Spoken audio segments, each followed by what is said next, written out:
Qadrli hamkasblar, matbuot anjumanimizning ikkinchi qismini boshlaymiz. Unda jamoamiz mashhur Ro'ziqul Sa'dullar ishtirok etmoqda. Ro'ziqullarga bugungi g'alaba bilan tabriklaymiz. Rahmat. Sabr uchun rahmat. Mana muxlislarni bugun g'alaba bilan tabriklayman. Bu yigitlar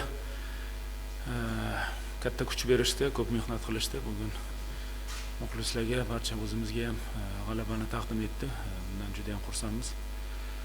Bir narsani aytib o'tish kerak, ko'p raqib jamoalar bizni maydonda kelganda, nafaqat biz bilan o'yinlarda, o'zi O'zbekistonda shu tendensiya ketdi. Ko'p jamoalar уже 5 ta himoyachiga o'tib olyapti. Men kecha sanab chiqdik, undan ko'proq jamoalar 5 ta himoyachiga o'tib olgan. O'sha uchun bunaqa vaziyatlarda tezkor gol, o'sha raqibni xato qilishga majbur qilishingiz kerak, keyin vazifangiz yengillashadi. Biz o'sha standart vaziyatda ishladik. Bundan keyin raqib ochilishga harakat qildi, hujumga e'tibor qildi, qarshi hujumlarda ham yaxshi harakat qildik. Asosiy bu vaziyatlarda ko'proq oldindagi hujumkor o'yinchilarimiz ko'p harakat, ko'p vaziyat izlash kerak bo'ladi. Qanchalik qiyin bo'lsa ham, menimcha buni yaxshi amalga oshirishdi. Marhamat, savolni Rinat aka.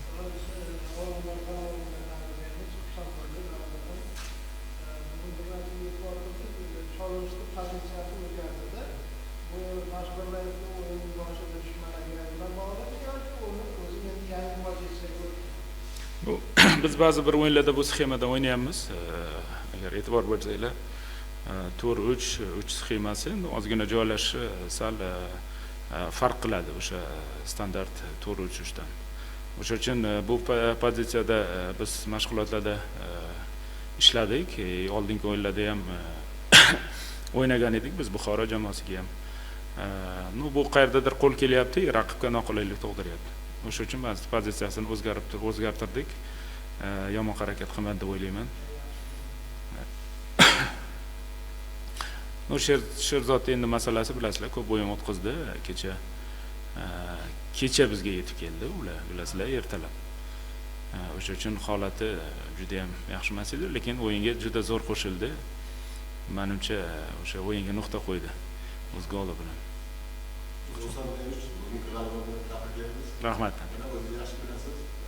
O'yinchilarimiz 3 nafar o'yinchi terma jamoada qo'yilganda o'yindagi kalenda o'yin ko'chiriladi. Safchilikni paytda qisqa muddatda futbolchimiz yetib keldi. Albatta bu borada qandaydir bir adolat bo'lish kerak-ku. Albatta biz murojaat qildik, chunki Umar bilan Husayn keyin chaqirgandan keyin biz murojaat qilib ko'rdik. PFLga ham murojaat qildik, terma jamoaga ham murojaat qildik. Lekin o'yin vaqtiga ancha yaqin qolganligi uchun ular Qo'qon jamoasiga ham murojaat qilganimizdan keyin bu qoldirilmasligi aniq bo'ldi. O'sha uchun biz endi imkon qadar bugungi o'yinga holati har xil bo'lsa ham, lekin juda ham muhim edi g'alabamiz. O'sha uchun bunga bor ichki imkoniyatimizdan bolalarning holatini hisobga olib, foydalanishga harakat qildik. Albatta bu og'ir, chunki futbolchilarning holati har xil bo'ladi-da. Hozir 5 ta o'yinchi terma jamoaga borgan. Sardor Olimpiyskiy bilan edi. O'sha uchun holati har xil edi. Bu tashvishli holat edi-yu, lekin bizga bugungi g'alaba juda muhimligi uchun endi bor yigitlarni tayyorladik. Imkon qadar shuning uchun yigitlarga minnatdorchilik bildirdik. Harakat qildi, yaxshi ishlashdi maydonda.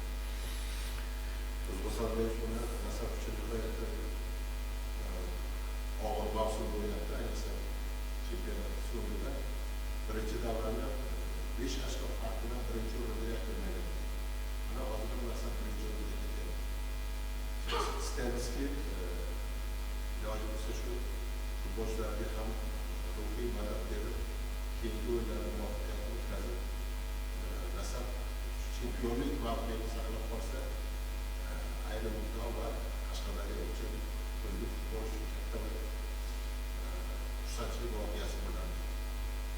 albatta yaxshi niyatlar uchun sizlarga ham rahmat.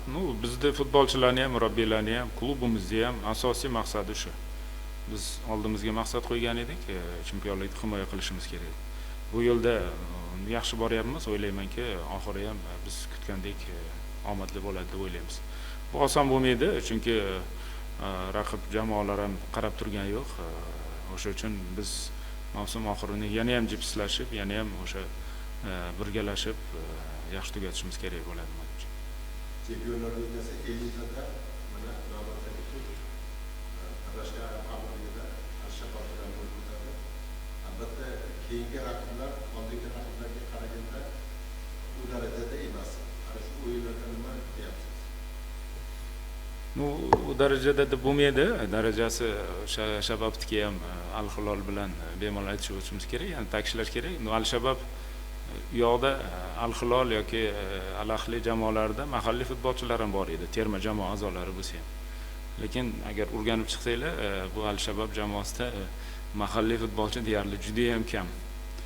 Maydonda ular mahallashtirilgan o'yinchilari bor. O'sha uchun biz o'sha legionerlarga qarshi ertaga o'ynashimiz kerak bo'ladi. Albatta bu yoqda ham biz maqsad qilganmiz munosib qatnashish uchun. Raqiblarimiz ancha jiddiyligini o'zlaring ham ko'rib turibsizlar. Shunga qaramasdan har bir o'yinga yigitlarni tayyorlashga, o'sha yaxshi natija uchun kurashishga tayyorlab boramiz.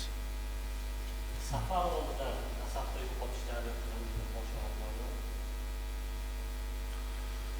yo'qotishlar bilasizmi, hozir yo'qotishlar bor edi bugungi o'yingacha. Nima uchun Javohir bilan Sharof bilasizlar, oxirgi o'yinlarda jarohat olgani uchun 2 kun bo'ldi biz umumiy guruhga qo'shildi. O'sha uchun biz ularni bugun tavakkal qilmadik.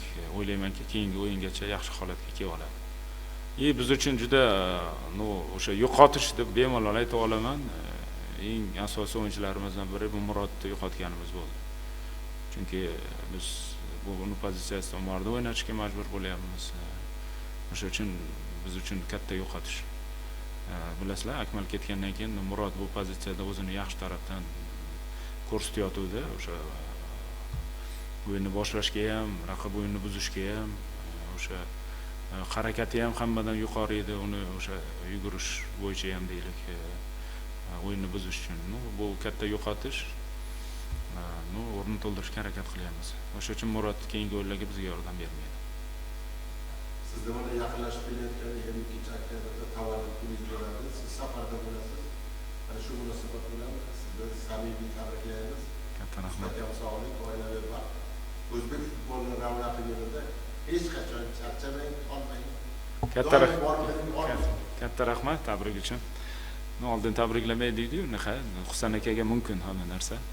Rolik qilib bundoq qanaqa hozir videolar qilib jo'natadi. Shunaqa bir she'rlar bilan aytib jo'natib yuborasiz.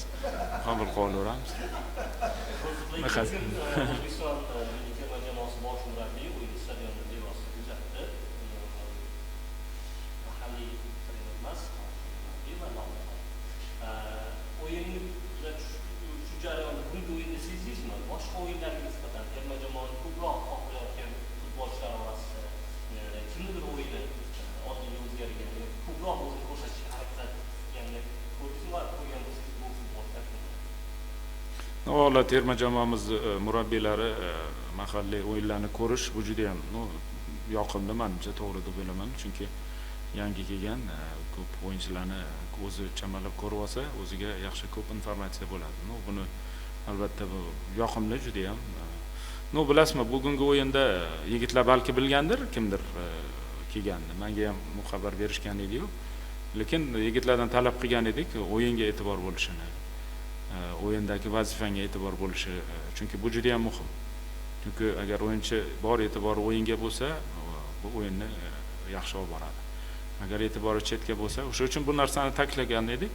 Bu qanchalik yoqimli futbolchilarga o'zini ko'rsatishga harakat qiladi. Lekin qayerdadir bu narsalar xalaqit qilish mumkin. Bundan xursandmiz, o'ylaymanki, bu juda ham to'g'ri ish. Agar qaysidir futbolchimiz